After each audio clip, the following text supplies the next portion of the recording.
Hello friends, welcome to our channel. यदि अब तक आपने मेरे चैनल को सब्सक्राइब नहीं किया है तो जल्दी से सब्सक्राइब कर दीजिए।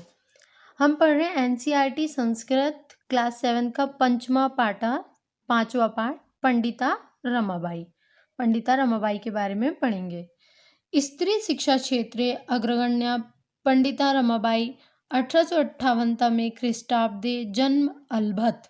स्त्री शिक्षा के क्षेत्र में अग्रणी पंडिता रमाबाई का जन्म कब हुआ था? 1858 में हुआ था। तस्या पिता अनंत शास्त्री डोंगरे, माता च लक्ष्मीबाई आस्तम। तस्य मतलब उनके पिता कौन थे? अनंत शास्त्री डोंगरे और माता लक्ष्मीबाई थे। तस्मिन् काले उस समय स्त्री शिक्षा स्थिता चिंतनीय आसीत्। उस समय स्त्री शिक्षा की दशा सोचनीय थी। स्त्रीणां कृते संस्कृत शिक्षण प्राय प्रचलितम नासीत्। स्त्रियों के लिए संस्कृत की शिक्षा प्राय प्रचलित नहीं थी। किंतु डोंगरे रूढ़िबद्धां धारणां परित्यज्य स्वपत्नी संस्कृतम अध्यापत। किंतु डोंगरे जी ने पुरानी धारणाओं को त्याग कर अपनी पत्नी को संस्कृत पढ़ाई। स्वपत्नी मतलब अपनी पत्नी को संस्कृत पढ़ाई। एतर्थम सामाज्यस्य प्रताड़नम अपि असहत। इसलिए उन्होंने समाज की प्रताड़ना भी सही। अनंतरम रमा अपि स्वमातु संस्कृत शिक्षां प्राप्तवती। बाद में रमा ने भी अपनी माँ से संस्कृत की शिक्षा प्राप्त की। कालक्रमेण रमाया पिता विपन्नः संजातः। समय बीतने पर रमा के पिताजी का निधन हो गया। तस्या पितरो ज्येष्ठा भगिनी च दुर्भिक्ष पीड़िता द्विगंता। उनके माता पिता और सबसे बड़ी बहन अकाल के कष्ट से मारे गए। तदंतरम रमा स्वज्येष्ठ भ्रात्रा सह पदभ्याम समग्रम भारतम अभ्रतम। उसके बाद रमा अपने सबसे बड़े भाई के साथ सारे भारत में घूमी। भ्रमण क्रमे सा कोलकाता प्राप्ता। घूमते हुए वो कहाँ पहुँच गई? कोलकाता पहुँच गई। संस्कृत वैद्युषे स तत्र पंडिता सरस्वती चेति उपाधिभ्याम विभूषिता।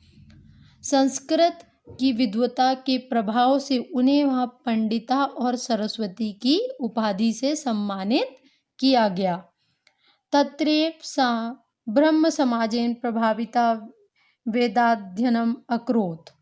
वहीं उन्होंने ब्रह्म समाज से प्रभावित होकर वेदों का अध्ययन किया। पश्चात सा स्त्रीणां कृते वेदादीनां शास्त्राणां शिक्षाय आंदोलनम प्रारब्धवती। उसके पश्चात स्त्रियों की वेद शास्त्र आदि की शिक्षा के लिए आंदोलन शुरू किया। 1880 तमे ख्रीष्टाब्दे सा विपिन बिहारी दासेन सह बांकीपुर न्यायालय विवाहम अकरोत्। 1880 ईस्वी में उन्होंने विपिन बिहारी दास के साथ बांकीपुर अदालत में विवाह किया। सार्धिक वर्षात अनंतरा तस्या पति दिवंगत। 1.5 वर्ष के बाद उनके पति परलोक सिधार गए, खत्म हो गए। तदंतरम सा पुत्र्या मनोरम्या स जन्मभूमि महाराष्ट्रम प्राग्यश्चत। इसके बाद वह बेटी मनोरमा के साथ जन्मभूमि महाराष्ट्र लौटी। नारीणां सम्मानाय शिक्षे च स स्वकीयं जीवनम अपर्तिवती। महिलाओं के सम्मान और शिक्षा के लिए उन्होंने अपना जीवन समर्पित कर दिया। हंटर शिक्षा आयोगस्य समक्षम नारी शिक्षा विषये सा स्वमतं प्रस्तुतवती। हंटर शिक्षा आयोग के सामने नारी शिक्षा के विषय में अपना मत प्रस्तुत किया। सा उच्च शिक्षार्थम इंग्लैंड देशे गतवती। वह उच्च शिक्षा के लिए इंग्लैंड गई। तत्र ईसाई धर्मस्य स्त्री विषये के उत्तम विचारे प्रभाविता जाता। वहाँ ईसाई धर्म के स्त्रियों के विषय में उत्तम विचारों से प्रभावित हुई। इंग्लैंड देशात रमाबाई अमेरिका देशम अगच्छत। इंग्लैंड देश से रमाबाई अमेरिका देश को गई। तत्र सा भारतस्य विधवा स्त्रीणां सहायतायाम् अर्थसंचयम् अकरोत्। वहाँ उन्होंने भारत की विधवा स्त्रियों की सहायता के लिए धन संचय किया।